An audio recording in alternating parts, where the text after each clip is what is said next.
Far away. Take us into the celebrations, particularly around Trent and Jack.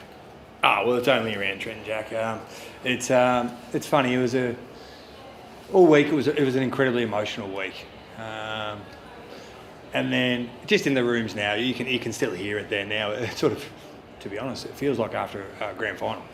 Is the type of feeling in there, and it's what it should be for these two players, these two men, and what they've done for our football club.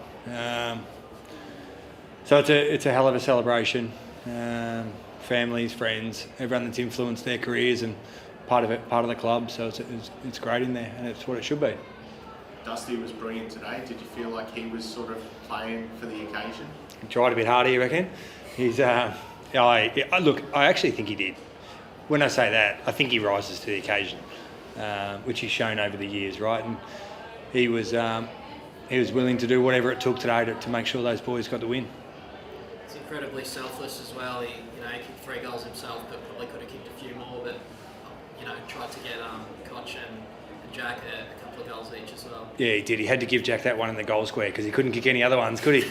Bloody hell, he forgot where the big sticks were today. But I think it was awesome to see, particularly late in the game. It was always going to happen, and that sums Dustin up.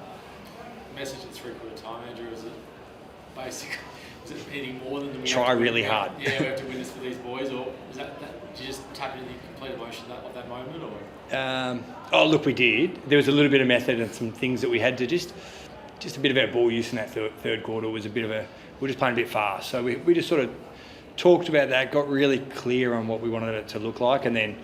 Really 30 minutes of left of footy with these two blokes, and what do you want to remember it as? So, I was really pleased for the players and for Trent and Jack that we got it done. Was it a tough week to sort of manage emotionally and make sure the guys were, didn't go the other way, I guess, for an occasion like this? Oh, it was. There were a fair few tears at the footy club yesterday. We showed a tribute video and just highlighted their journey and how long they've done it for together. So I think, to be fair, the emotions we didn't hide from it, the emotion of it at all, and we embraced it, and we just used a bit of their spirit to play the way we wanted to today.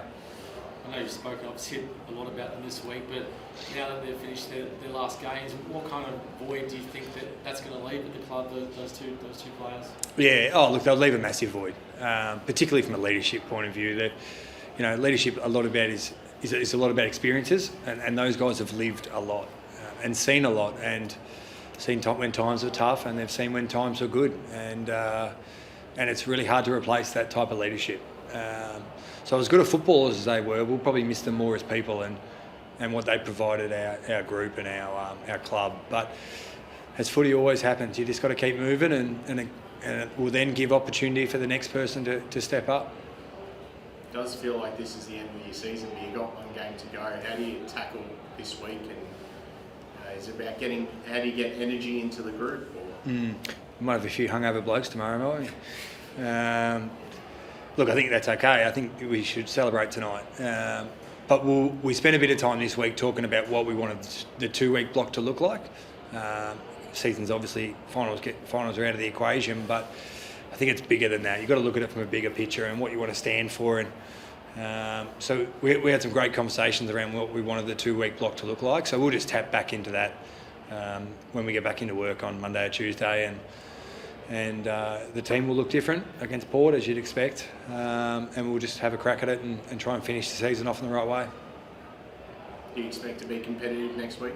Absolutely. Yep, 100%. That's we're going over there with our aim to win. That's what we want to do every time. Thank you. Cool. Thanks, guys.